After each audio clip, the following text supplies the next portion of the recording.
Dr. Leonard Jeffries opens with a challenge.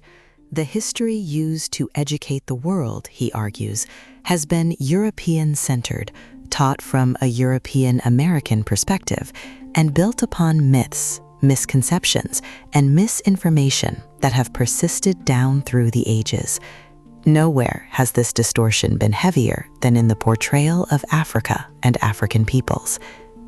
This work sets out to shed a truer light on the African American experience, to correct false images and errors, and to show the enormous part African peoples played in the growth of America. It is a search for truth that refuses to be confined to one ethnic group's story and insists instead on the fuller history of the world. The non-European peoples of Africa, Asia, and Latin America make up 9/10 of the world's population, and they have had an enormous impact on the development of America. Jeffries presents the African American experience from the perspective of Black culture, tracing the patterns of development, the continuities and contradictions, the institutions a people built to survive. America's founding, he insists, was compromised from birth by its economic commitment to slavery. The 1968 Kerner Commission concluded that the nation was moving toward two societies, one white and one black, separate and unequal. To understand the roots of that division, this study reaches back 200 years and beyond into the deep African past itself. First, the framework. How does a people respond when the nation that holds them denies them a place within it? Jeffries offers a key for reading the whole history, a cyclical pattern of African American response to the American system. Accommodation uses petition and protest to redress grievances within the rules of the game. Separation institutionalizes some form of African American nationalism, leaving the country or building a separate way of life. Rebellion turns to politicized violence against injustice. This cycle, he argues, runs hottest after periods of military struggle, because the military experience breaks the dependency syndrome bred by slavery and segregation. It implants a new self-image, teaches leadership and teamwork, and politicizes people into a consciousness of their rights and their power. From the Revolution to the World Wars, soldiering reshaped Black identity, family, and community. To tell the American story truly, Jeffrey says, you must begin where humanity itself began. New scientific discoveries, Jeffries writes, have forced the world to abandon its narrow, negative view of Africa.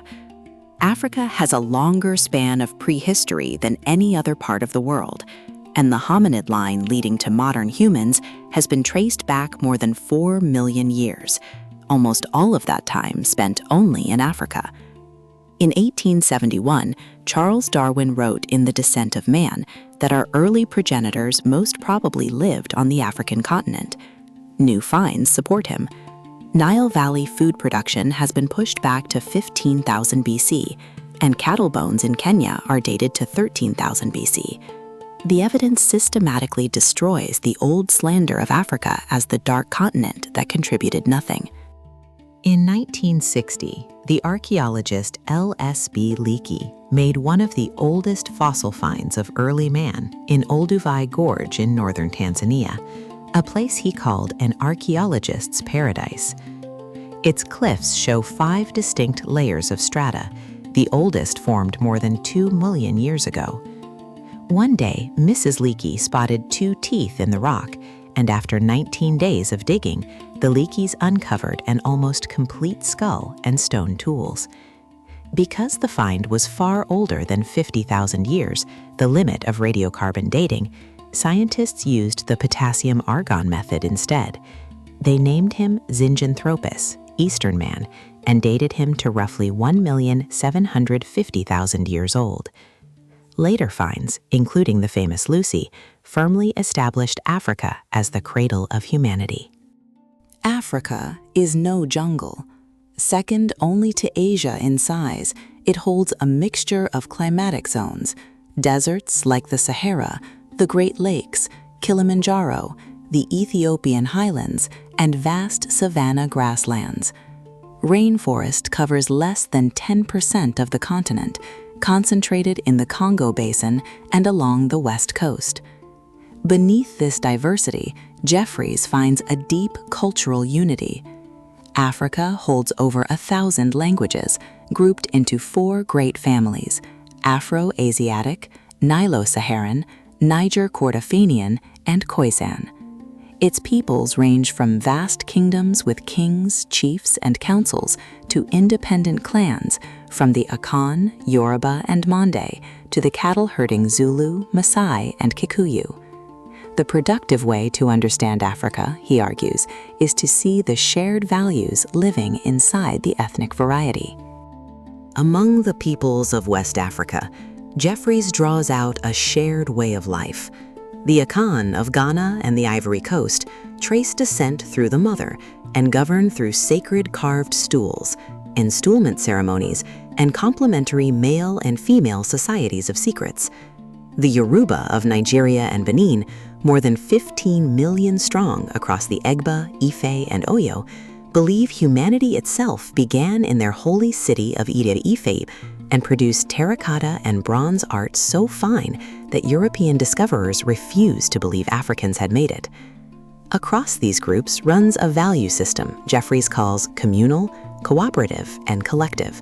The individual is a spiritual extension of the ancestors, honored through the libation poured to call the spirits, focused on the we and not the I.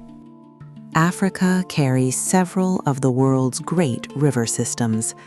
The Nile flows more than 4,000 miles from the Great Lakes through Uganda, the Sudan, and Ethiopia to the Mediterranean, and its annual flood once laid down a fertile strip for 2,000 miles. There, African peoples, the sun and the river, blended to produce the greatest civilization of the ancient world. A University of Chicago team in the 1960s uncovered 33 royal tombs in Nubia, south of Egypt, with objects more than 5,300 years old, the earliest evidence of monarchy in human history. Egypt, Nubia, and Ethiopia in the Nile Valley stand as the cradle of civilization, leaving a golden legacy that nurtured Africa and inspired the early Hebrews and Greeks who sojourned there. The Niger River runs 2,000 miles through West Africa and gives Nigeria its name. During the medieval period, from 1000 to 1600 AD, the Niger Valley was the heart of an African Islamic civilization that produced the great empires of Ghana, Mali, and Songhay, famous for their gold trade across the Sahara. City-states like Gao, Djenné, Kano, and Timbuktu, with its University of Sankore, flourished. Visiting Arab scholars praised their prosperity, peace, and fair justice. All this rose while Europe endured the Crusades, feudal wars, and the Dark Ages. To the south, the Congo Basin would later suffer a double assault of slave raiders, Arab from the north and east, European from the west. And in 1884, at Berlin, European leaders met to carve up the entire continent among themselves. From the cradle of civilization, Jeffries turns to the chains and to a wound America inflicted upon itself. Africans came to the Americas in chains, and this shameful truth, Jeffries writes, dominates all other questions. The transatlantic slave trade linked Europe, Africa, and the Americas in the single most sustained injustice since the dawn of history. Every excuse was offered: that slavery civilized savages, that Africans were cursed by God, that they were childlike and needed white supervision. Even Thomas Jefferson, in his Notes on Virginia, sought to justify it, while he and Washington drew profit and prestige from the system. The choice to take profit over the ideals of freedom became, Jeffries says, a serious birth defect for the United States. Uniquely, European American slavery reduced the human being to chattel, a thing, a status the Supreme Court still affirmed in the 1857 Dred Scott decision. American history is full of irony. The early colonies were havens for oppressed Europeans, Catholics in Maryland, Quakers in Penn's Pennsylvania, dissenters in Roger Williams's Rhode Island. Yet the first Africans to settle permanently in British North America arrived as captives from a Dutch man-of-war sold to Jamestown, Virginia in 1619, the year before the Mayflower. Because no legalized system of slavery yet existed, they entered the contract labor system as indentured servants, like many poor whites, expecting freedom and land at the end of their terms. A similar story unfolded in New Amsterdam on Manhattan Island, founded by the Dutch West India Company in the 1620s, which became New York after the British won the Anglo-Dutch Wars. The African presence in America began, quite literally, before the Mayflower. A free African community took root in the 1640s along the Pungateague River on Virginia's eastern shore, the first community of Black property owners. In 1625, there were only 23 Africans in the whole Virginia colony. By the 1650s, more than 300 free Africans and servants. By 1680, some 3,000. They gained land through the headright system, which rewarded those who cleared and worked the forest, through outright purchase and through the wills of former masters. In 1651, an African named John Johnson received 550 acres for importing 11 servants, and his neighbors built holdings of their own. Even as Virginia passed laws to restrict them and to fix a permanent slave status on Africans, this free population kept growing, becoming the base on which the future African American community would be built.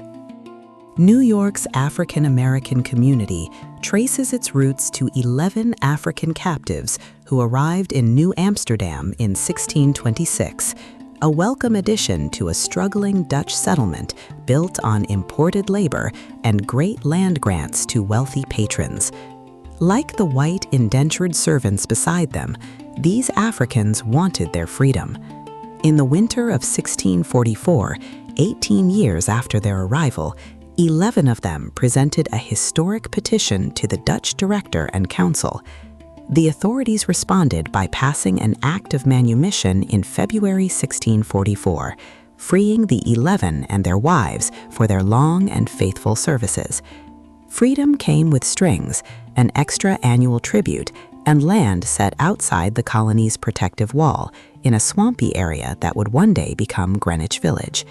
So began the long African American tradition of petition and protest. Resistance, Jeffries insists, was not born in the 1960s. It is as old as the chains themselves. From the moment of capture on African soil, people resisted, and many were killed. During the Middle Passage, they mutinied from the holds of ships. In the New World, resistance forced slave owners to build elaborate systems of state and private control. Some ran away and became fugitives in the North, or maroons hiding in the hills of the Caribbean and Brazil. Others planned the ultimate resistance, the slave revolt, willing to give their lives for liberty. The fugitive narratives of Frederick Douglass and William Wells Brown, the daring of Harriet Tubman and William Still on the Underground Railroad, and the famous shipboard rebellion led by Songhay aboard the Amistad all belong to this long-suppressed story. From it, Jeffries draws his three enduring patterns of response: accommodation, separation, and rebellion. The accommodation pattern, petition, and protest is the most prominent thread in the African American story. It does not accommodate to injustice. It accommodates only to the accepted rules of protest, organizing petitions, court actions, and nonviolent mass demonstrations to demand redress. Jeffries traces an unbroken line of leaders. After the Revolution, Richard Allen and Absalom Jones led the protest. Before and after the Civil War, Frederick Douglass and Harriet Tubman carried it. Before the First World War, W.E.B. Du Bois and Ida B. Wells built it into the NAACP, the nation's great protest organization. And after the Second World War, it reached its height in the civil rights movement of Rosa Parks and Dr. Martin Luther King, producing the reforms of a second Reconstruction and President Johnson's Great Society. The separation pattern took the form of leaving by region or by continent. In the Revolutionary era, Blacks who fled to fight with the British were evacuated to Canada and then to Africa, where they founded Freetown, the seed of the Republic of Sierra Leone. Before the Civil War, thousands of African Americans sailed to Liberia in West Africa to help build a colony of free men and women that became a republic in 1848. Many opposed leaving a country their forefathers had helped build, despite slavery. Others felt they must start anew. After the Civil War, the cost of crossing the ocean turned the impulse westward, as the Exodusters, led by men like Pap Singleton, moved out of the South into the states of the Midwest and the West. At the birth of the nation, African Americans built the institutions that would carry them for 2 centuries. The story of the free African American in the Revolution, Jeffries writes, one of the most heroic untold sagas in the struggle for human freedom. Ironically, Black men fought on both sides because both the Americans and the British offered freedom from slavery. Crispus Attucks fell first at the Boston Massacre of 1770. Peter Salem and Lemuel Haynes killed the British officer Pitcairn at Bunker Hill. These were only symbols of a far larger involvement. After the war, those who had fought for the American side were granted freedom and land, and the newly free bought the freedom of their relatives. By the first United States Census of 1790, nearly 20% of African Americans were free, more than 90,000 among some 400,000 still enslaved. Out of the Revolutionary era, Jeffries argues, emerged the 3 institutions that would anchor African American life, because Black people were systematically shut out of every institution of white America. The church became the center of spirituality and worship, but also the focal point of social, cultural, economic, and political life, the pivotal survival institution. The school became the center of instruction and the transmission of the wider society's knowledge, while the home preserved African American values.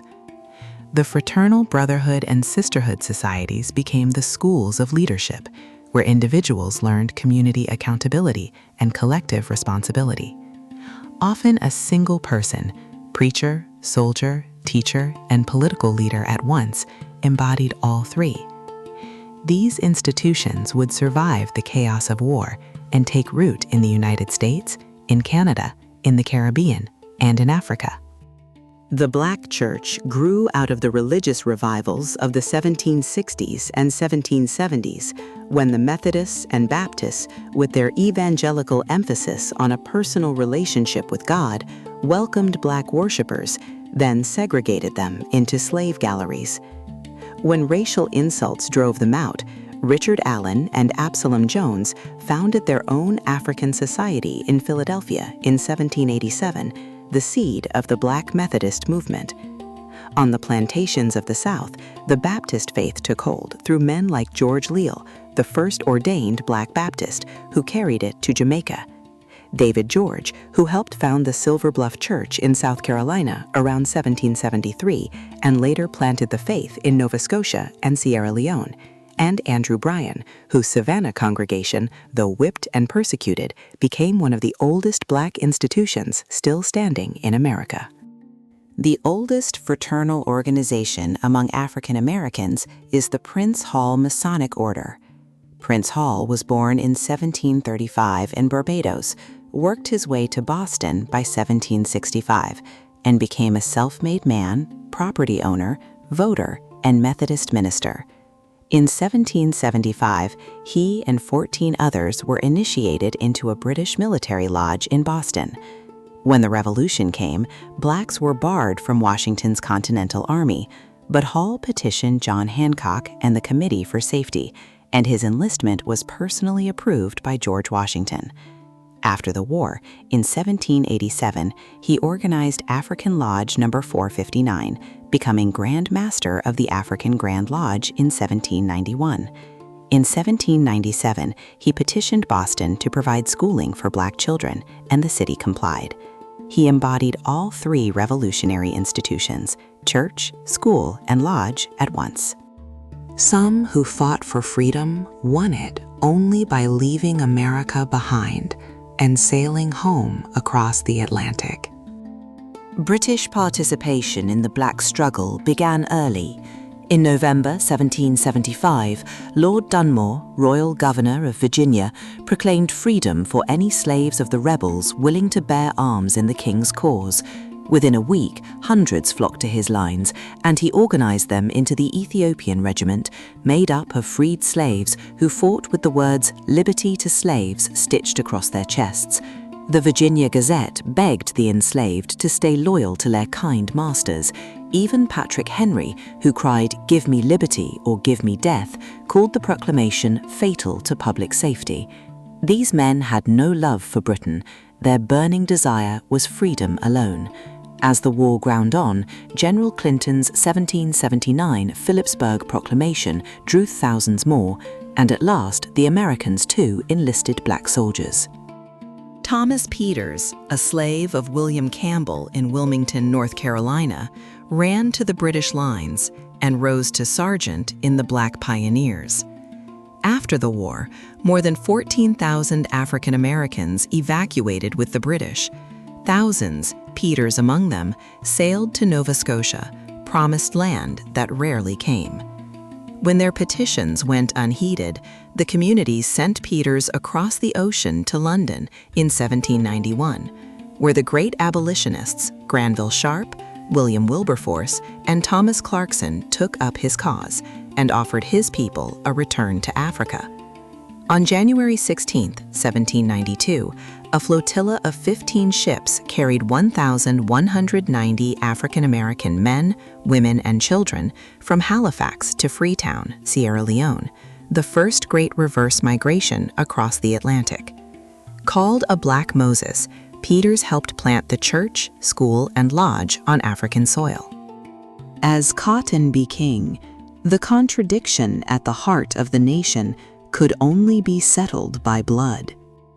Cotton became king. Production exploded between 1800 and 1860, and the slave population grew from 500,000 to 4 million, held down by an enormous machinery of laws and force.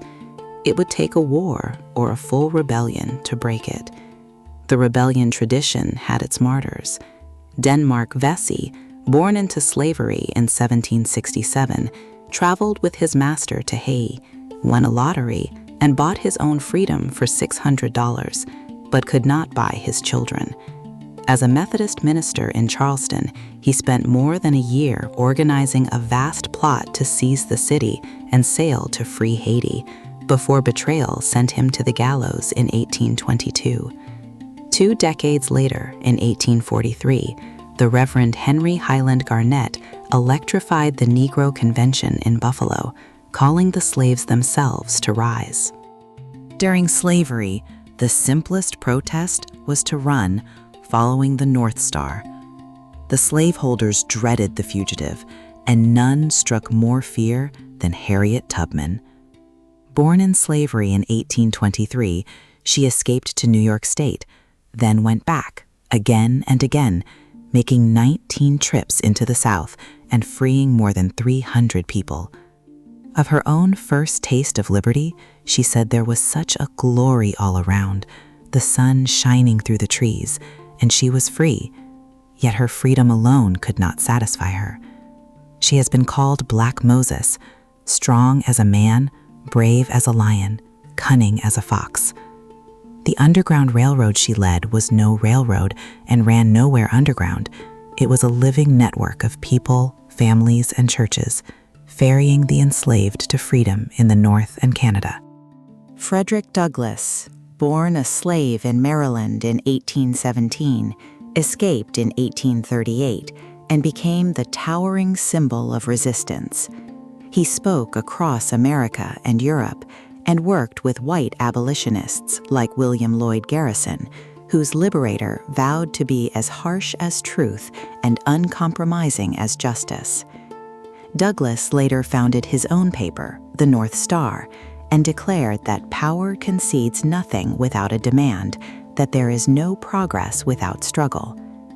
When the Civil War came, he pressed Lincoln relentlessly to make it a crusade against slavery until the Emancipation Proclamation of January 1, 1863. Douglass then helped enroll more than 180,000 black men in the Army and 30,000 in the Navy. His own son served, and units like the Massachusetts 54th Regiment fought with a valor that helped win the Union's victory. Reconstruction lifted men from bondage into government. Robert Smalls, a slave and ship's pilot from Beaufort, South Carolina, struck a spectacular blow in May 1862, smuggling his family aboard the Confederate steamer Planter and sailing her past the guns to the Union fleet blockading Charleston. He fought on through the war, then rose into public life, a delegate to the 1868 Constitutional Convention, a state legislator, and from 1875 to 1886, a United States congressman who fought for free public schooling in a state that had once made it a crime to teach the enslaved. Between 1870 and 1901, 22 African Americans served in Congress, but segregationists soon regained the state houses and, by every means, including murder, stripped black citizens of office and the vote.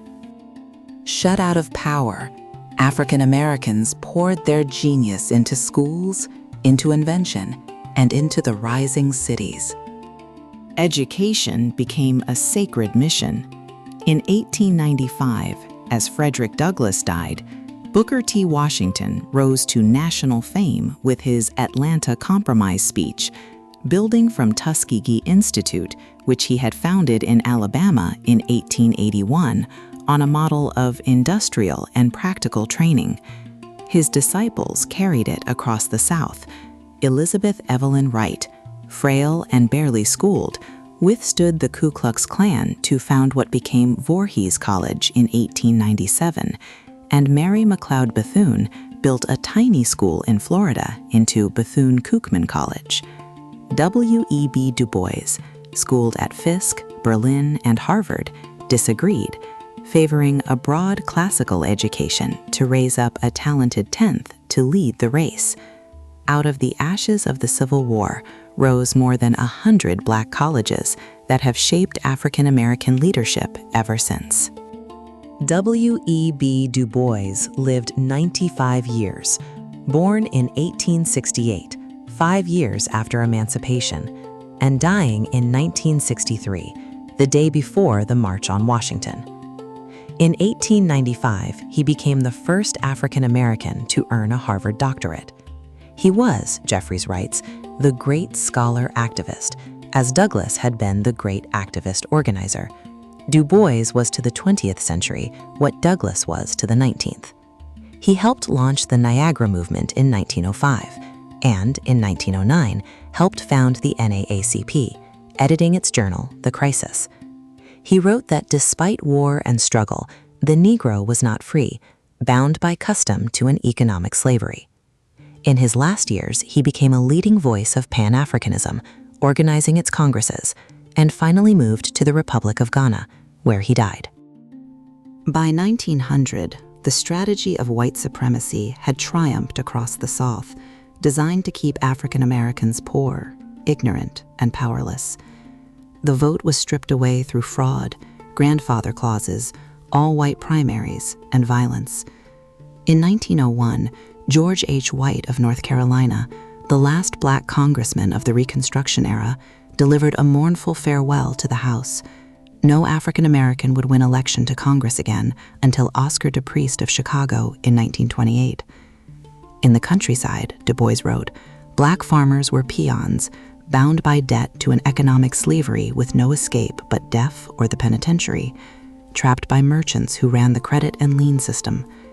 It was against these very conditions that Du Bois and Ida B. Wells helped build the NAACP in 1909 and the National Urban League in 1910.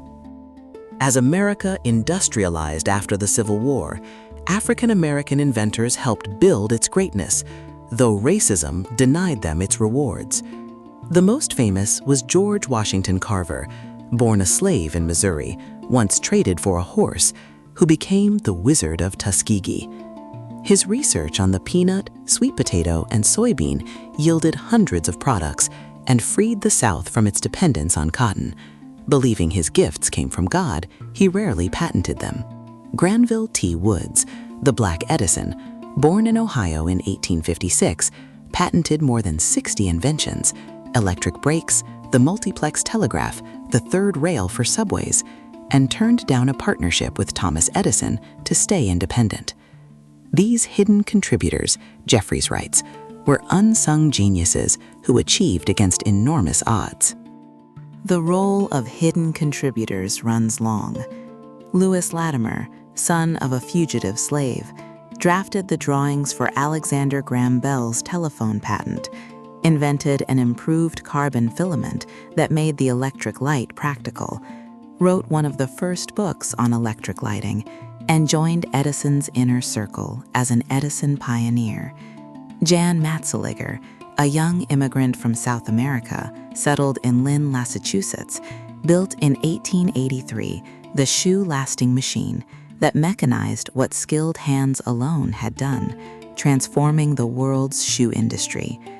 Norbert Rillieux, before the Civil War, invented the vacuum evaporator that revolutionized sugar refining across the Americas, and Dr. Daniel Hale Williams, founder of Chicago's interracial Provident Hospital, performed in 1893 one of the first successful open-heart surgeries. His patient lived another 50 years. African Americans were woven into the nation's cities from the start.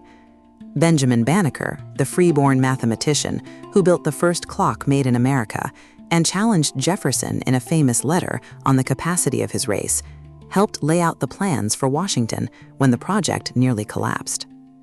Jean-Baptiste Point du Sable, of African descent, founded the trading post that became Chicago. Yet 90% of African Americans still lived in the rural South in 1900. Then came the Great Migration of 1910 to 1930, pushed by the Boll Weevil and the Ku Klux Klan, pulled by the wartime labor needs of Northern industry, building Harlem and Chicago's South Side.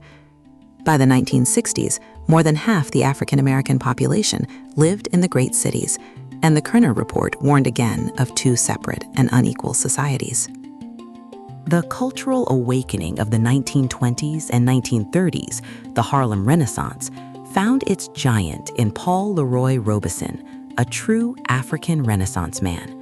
An all-American football star, a Phi Beta Kappa scholar, and a lawyer who graduated from Rutgers with honors, he became a commanding actor and a singer who enthralled audiences around the world. But Robeson's story, Jeffries reminds us, is not the tale of a lone achiever. It is the story of an extraordinary family, of parents and grandparents, and a community that instilled in him a sense of mission. His strength was inseparable from that positive African American socialization and from his lifelong commitment to uplift his race and to stand with the poor and oppressed everywhere. In him, the deep heritage and the long struggle meet. From the cradle of humanity in the Olduvai Gorge to the empires of the Nile and the Niger, from the chains of the Middle Passage to the free villages of Virginia, from the Ethiopian Regiment to Freetown, from Denmark Vesey and Harriet Tubman to Douglas, Du Bois, and Robeson, Dr. Leonard Jeffries traces a single unbroken thread, a people's relentless search for truth, for freedom, and for knowledge. The cyclical pattern of accommodation, separation, and rebellion runs through it all, sharpened in every era of struggle. To recover this history, Jeffries argues, is to correct a record long distorted, and to restore African Americans to their rightful place in the making of America and the world. The search for truth and knowledge goes on.